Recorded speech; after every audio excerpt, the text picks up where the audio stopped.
আসসালামু আলাইকুম। কীভাবে আপনারা প্যান্টে তালি লাগাবেন সেটা আপনাদের দেখায় দেই। দেখাও, আমার এই জায়গায় দেখাও।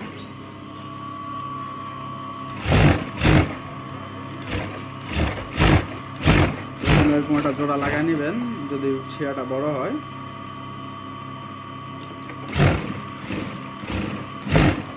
আমরা জোড়া নিয়ে নিলাম। আমার কাছে এত বড় কাপড়ের টুকরা ছিল না, আর যদি আলাম কাপড় থাকে তো আরও ভালো, আলাম দিয়ে দিবেন।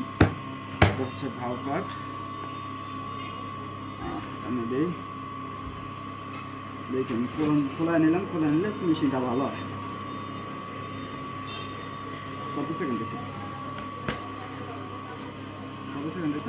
50